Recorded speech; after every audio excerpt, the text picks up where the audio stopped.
From the Library of Congress in Washington, D.C.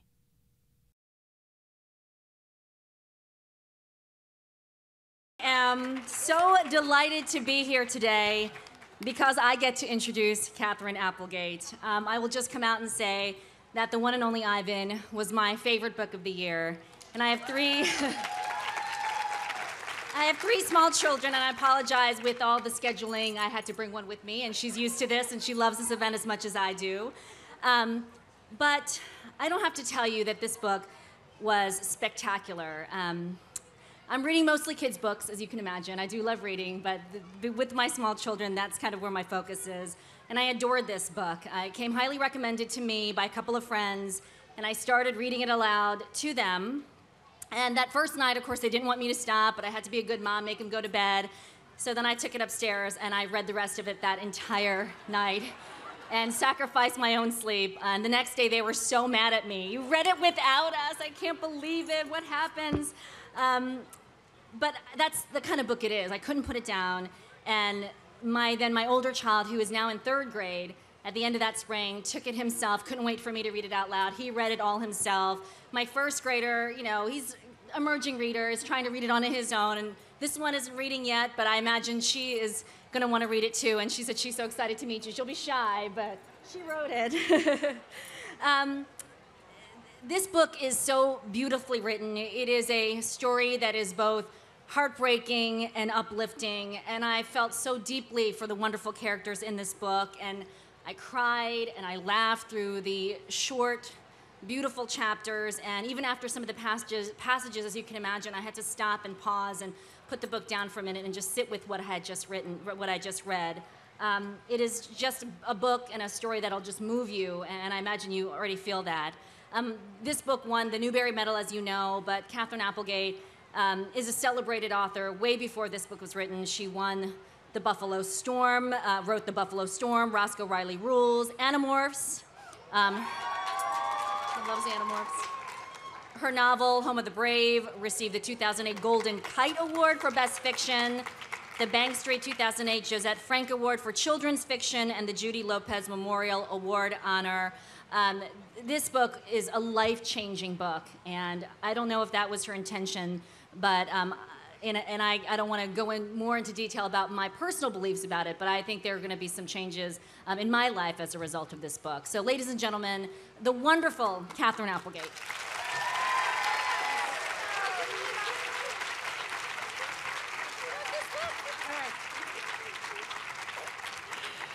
Oh, wow.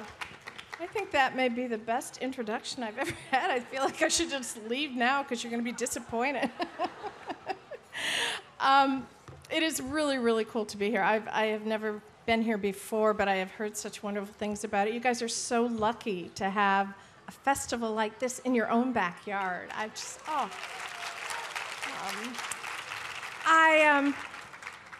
want to tell you a little bit about how I wrote Ivan, because it was an interesting experience writing first-person guerrilla, something I'd never done before. And it goes to what it's like to be a writer. Most of what being a writer is like is that you wear sweatpants to work, you don't have a boss, and you make stuff up all day. It is the world's best job. Basically, you're paid to be a liar and a slob, so I am perfectly suited to the task. But you do need an imagination, and an imagination was vital to getting into the head of a real live gorilla. And in case you are not familiar with the story, The One and Only Ivan is based on a true story, a tragic, bizarre story of a gorilla that lived in a mall in Tacoma, Washington for 27 years before he was finally freed. And when I first heard about that, I thought, okay, there's a book there, but I don't know how I'm going to write it. So I want you for a few minutes to think about what it was like for me to be a writer and try to get in the head of a gorilla. The first thing you have to do, okay? We're working without a remote, so I have my own personal assistant here. It's wonderful. Now, I know some of you probably can't see the monitor, and I apologize, so I'll describe what's over there. This is a baby gorilla, a baby western lowland gorilla. This is what Ivan would have looked like when he was living in the Central Africa. He would have been a few months old, and he was living a pretty good life. This is how he got around. Does anyone know what that's called when gorillas move around like this on their hands? It's called knuckle walking, and they knuckle walk. It's a very secure way to walk. You'll notice they have rather large butts. They're very big guys. Okay. They communicate in interesting ways, and this is a juvenile gorilla communicating. Gorillas grunt and purr and pant and hoot and do all kinds of vocalizations, but the classic chest beat is the one we all know, from cartoons. And the reason they're so good at it is they cup their palms, first of all, and the males have sacs in their necks, so the sound is amplified. But when they're babies, if you were Ivan, you would have been learning all these behaviors, and it takes a while to figure this stuff out. You also have to learn how to have fun, and gorillas have recess. Their version of recess is swinging and wrestling and playing. This is a juvenile who's just learning how to swing on a vine. He's just kind of twisting around like this. But most of Ivan's young life would have been doing things like this.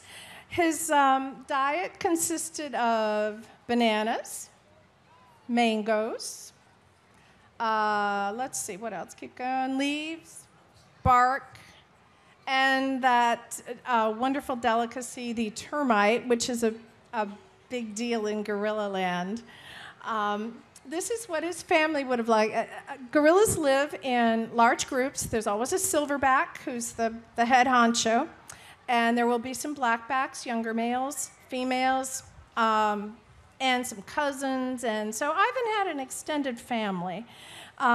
This is how he would hang out with his brothers and sisters and learn how to be a gorilla. They wrestle a lot. And I'm sorry, I realized I was hoping everybody would be able to see this, and I apologize. So what you're seeing over here is a lot of just craziness that looks like your average kid in the living room wrestling with his brother or sister. I mean, many of their behaviors are extremely human, and it's really, it's fascinating to see. They travel around, when you're young, Ivan would have, on his mom's back, like a cowboy on a horse, which is kind of nice. And most of the time, you are deferring to Dad. And Dad is a silverback. A silverback weighs 400 pounds easily, has the strength literally of 8 men. And they are incredibly bulky. They are all muscle. And gorillas are a little bit sexist. They have a pretty intact hierarchy where the guys are in charge. So that's Ivan's life until one day poachers show up. And poachers are a huge problem in Africa. They capture animals for their body parts. Sometimes they capture them alive, sometimes they don't. Ivan was captured with another female gorilla who we think may have been a twin sister, but we're not sure. It could have been another orphan. And he was sent to a cage and transported overseas, and he and his sister ended up in the U.S. There's a picture here of 2 little baby gorillas, and they're dressed in white. And one of them is Burma. Burma was the sister, and Burma died of pneumonia almost as soon as she got to Tacoma. But Ivan thrived. And he was put in a mall. The mall is called the B&I. It's still in existence. I actually went to see it with my kids. And for 27 years, that is where he languished. Ivan lived in a house for a while, his first couple years, and that was really interesting because he wore diapers and he swung from the chandeliers and he had this really bizarre human existence. His owner/caretaker would put him in the back of a convertible and he would go over to McDonald's and order shakes and fries for his kid in the back, and of course Ivan would be dressed in a little suit, and then he'd pull up and the guy would lean over and hand him the fries and be shocked to see a gorilla. But after a while, everybody in Tacoma knew Ivan. He was a local institution. He went to baseball games, and he rode motorcycles, and he held babies. It was a strange, strange world. He also had a very strange diet. They used to pull out his lower lip, and they would pour in Pepsis, and he was eating a lot of human food. And that was his life for quite some time.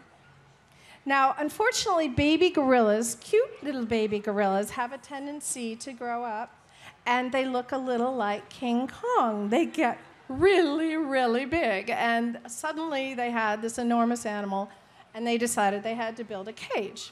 So he lived in most of his life was spent in a 4 by 14-foot cement cell, but eventually they added 2 other rooms. There was a trailer, there was a little bit of a water feature. They painted a jungle, so it would be like, home, and that's where Ivan lived. And what was interesting about it was early on he kind of enjoyed it. And when kids would come to visit, they had a glass, and Ivan would run up and high-five them, and he'd roll up poop and throw it at them. That's a particular fun for certain primates, apparently. And he really responded to children, but he hated men and only liked women who were blonde for some reason. He liked women who were blonde so much that his caretaker down the road at the zoo had to dye her hair black. So he was a very quirky guy. But as he got older, he just sat and stared at the wall, which is pretty much what he's doing in that particular image. I eventually came across this story about 20 years ago in the New York Times, and the headline read, "Gorilla sulks in mall while his future is debated." And I thought, oh man, there is definitely a story there. I got to figure out what that story is. And then National Geographic did a video. Unfortunately, it's only available on VHS, called The Urban Gorilla. But if you can ever get your hands on it, it's fascinating. And it shows Ivan in that horrific setting. And suddenly Ivan went from being a little Tacoma local celebrity to a national and international cause celeb, because people were going, wait a minute, this is not right. Nonetheless, he stayed there 27 years. This is a little snippet for those of you who can see it, and it's just Ivan, this big, beautiful animal, just staring at the wall, kind of a big cement wall, just kind of pounding on it. He had a tire to play with. He had a black and white TV for a while.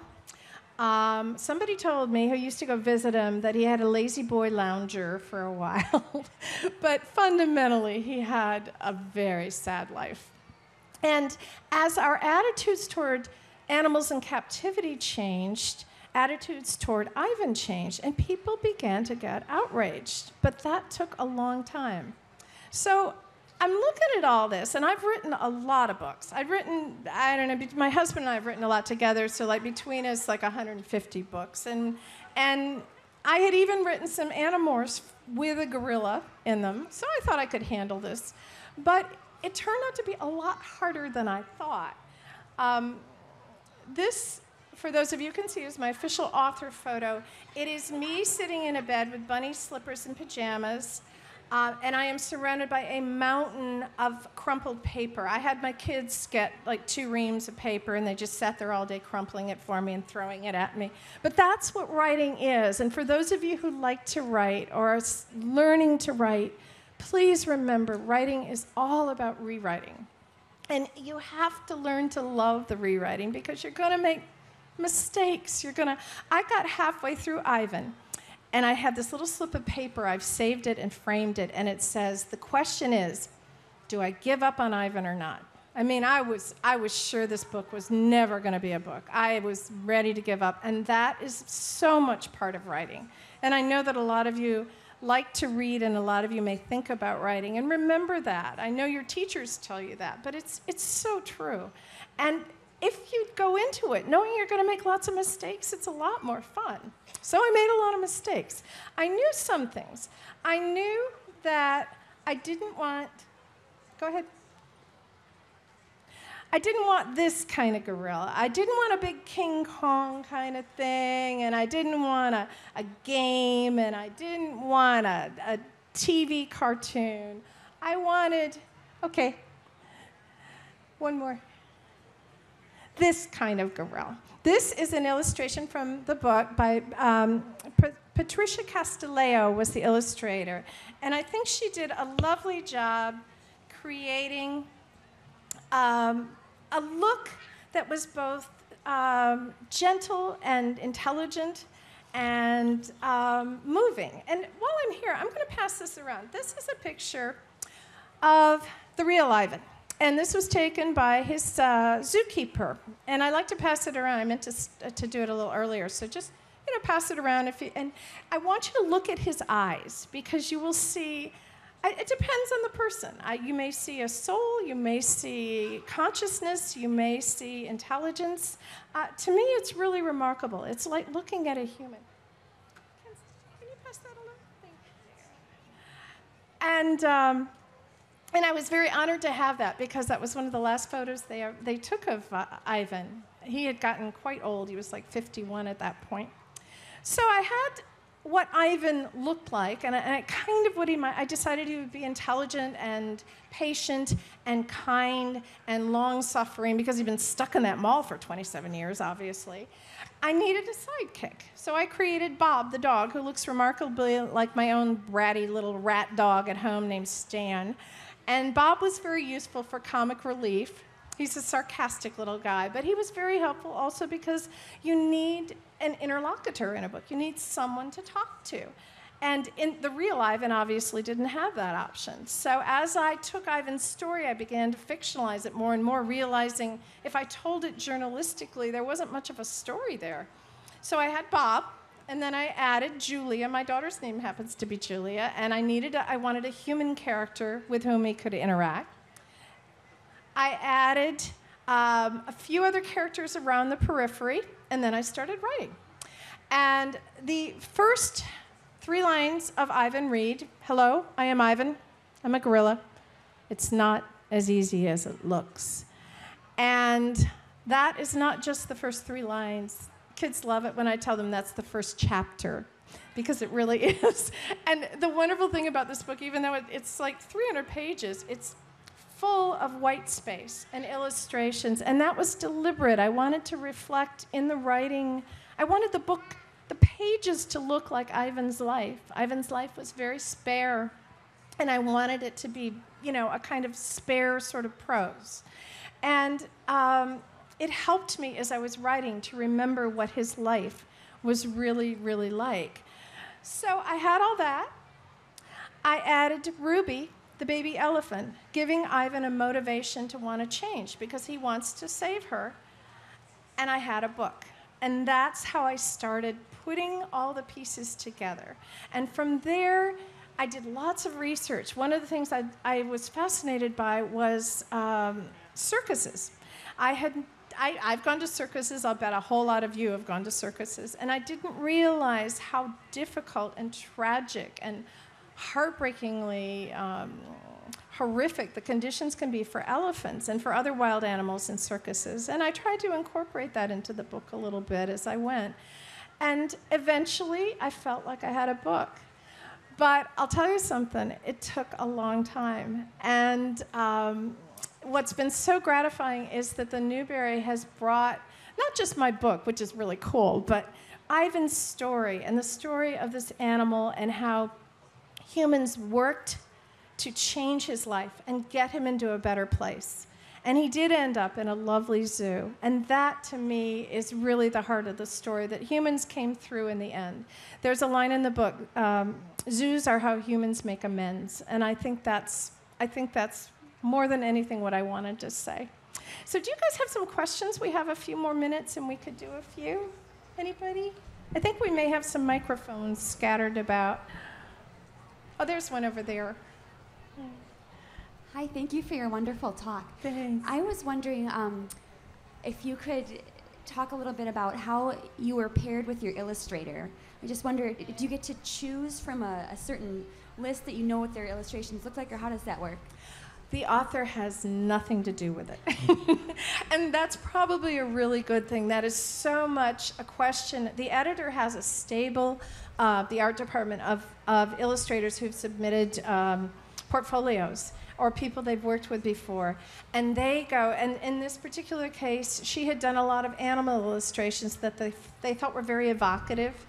And they had her try out, do a few sketches, and it was a perfect match. But every time they do it, almost without fail, that's how it's done. There are rare exceptions where an author picks an illustrator or where they work in tandem. But usually it's and what's so great, it's like, you know, Christmas and your birthday and everything rolled up into one when you get that first picture. And you go, wow, that's exactly what I thought it would look like. Or what? I haven't had that experience. I know some people have, but it's really glorious when you actually see the work they've done. Anybody else? Yes. Do you have any more children's books in the works? I do. I have one that I got a little stuck on that involved a boy who turns into a dog, and I have another one I'm working on about a little girl who is homeless, and she's living in a car with her family. And it sounds like a bummer, but I swear it's not. It's really, I think, a really hopeful book, and I think it's a story that needs to be told. And there may or may not be a cat in it who can grant wishes. So it's in that kind of form, you know, that stage. And it's so funny, my husband's a writer, and we never tell each other any more than what I just told you, because if there's the slightest grimace, you know, we'll change our entire plot. So nobody out there make any faces. Look, just nod appreciatively. That's a really good idea.